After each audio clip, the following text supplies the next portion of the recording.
बात करेंगे जीतन राम मांझी की। जी हाँ, जीतन राम मांझी राजनीति के एक माहिर खिलाड़ी है।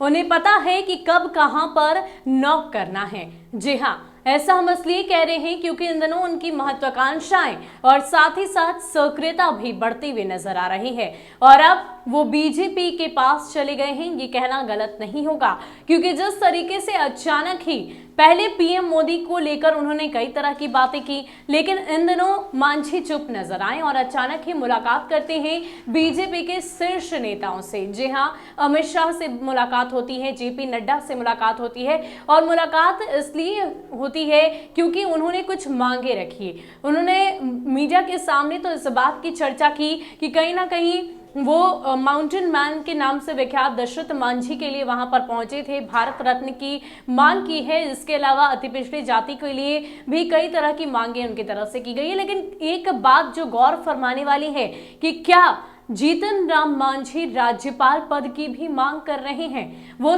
ये सवाल इसलिए क्योंकि जिस तरीके से जीतन राम मांझी की सक्रियता लगातार बढ़ती हुई दिखाई दे रही है, इतने ही नहीं महत्वाकांक्षाएं भी उनकी काफी ज्यादा बढ़ गई है। पिछले कुछ दिनों से अगर बिहार की राजनीति में उनकी सक्रियता को देखें, महत्वाकांक्षाओं को देखें, तो कई तरह की बातें सामने आने लगी और महत्वाकांक्षाओं की चरम सीमा इतनी बढ़ गई कि लगातार बिहार की सियासी गलियारों में इस बात की चर्चा होने लगी कि कहीं ना कहीं मांझी का अगर मन डोलता है तो बिहार में एनडीए की सरकार गिर जाएगी।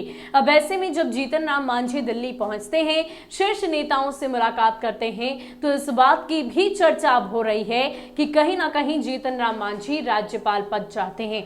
वो ये बात समझ चुके हैं कि उम्र की इस अवस्था में कहीं ना कहीं राज्यपाल का पद ही उनके लिए सबसे बेहतरीन होगा और ये बात भी वो स्पष्ट तौर पर जानते हैं कि भले ही वो मुख्यमंत्री ना बन सके हों, पूर्व में मुख्यमंत्री बनाए गए हों, लेकिन अब राज्यपाल पद उनके लिए बेहतर होगा क्योंकि जिस तरीके से उनकी महत्वाकांक्षाएं सामने आ रही है, खास करके अपने बेटे को भी उन्होंने सेट कर दिया है, मंत्री बन गए हैं उनके बेटे। लेकिन इन सब के बीच जीतन राम मांझी के निगाहें अब पार्टी के विस्तारीकरण पर टिकी हुई है, अपने विस्तारीकरण पर टिकी हुई है और यूपी चुनाव को लेकर कहीं ना कहीं तैयारियां जीतन राम मांझी की तरफ से की जा रही है। खासकर बीजेपी की बात करें तो बीजेपी किसी भी हाल में यूपी से अपनी सत्ता को हाथों से फिसलने नहीं देना चाहती और यही वजह है कि हर वो जोर आजमाइश, हर वो तैयारियां की जा रही है कि किसी भी तरीके से यूपी विधानसभा चुनाव में बीजेपी एक बार फिर से फतह कर सके। लेकिन इन सब के बीच जीतन राम मांझी की भी आवश्यकता उन्हें पड़ सकती है। हो सकता है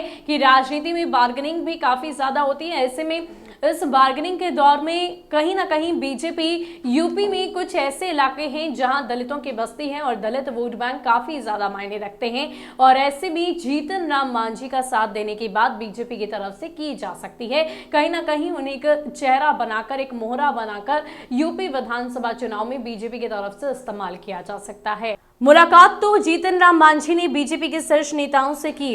इसके पीछे की वजह भले ही दशरथ मांझी को भारत रत्न और निजी क्षेत्र में आरक्षण की मांग की रही हो, लेकिन वो उस मुलाकात में अपनी बात करने गए थे। उन्होंने अपने लिए राज्यपाल पद की मांग की है। उन्हें पता है कि यूपी में दलित वोट बैंक प्रभावित रहता है। ऐसे में अपनी पार्टी हम के लिए कुछ दलित प्रभावित सीटों की मांग की है ताकि यूपी में भी उनकी पार्टी का विस्तार हो सके। उन्होंने इसके पीछे बीजेपी को मदद करने का भी पूरा भरोसा दिया है। वो जानते हैं कि बीजेपी मायावती के तोड़ में दलित चेहरे की खोज कर रही है। मांझी के इस डील से उनका राज्यपाल बनने का भी सपना पूरा हो सकता है। तो कहीं ना कहीं बीजेपी मायावती के तोड़ में जीतन राम मांझी को एक ऑप्शन के तौर पर रख सकती है। एक बड़ा दलित चेहरा जीतन राम मांझी भी है और कहीं ना कहीं मायावती के तोड़ में उन्हें लाया जा सकता है, इस्तेमाल किया जा सकता है बीजेपी की तरफ से यूपी विधानसभा चुनाव में। अब देखने वाली बात यह होगी कि क्या इस ऑप्शन की बदौलत जीतन राम मांझी का ख्वाब पूरा हो पाएगा, क्या उनका सपना पूरा हो पाएगा, वो भी राज्यपाल बनने का।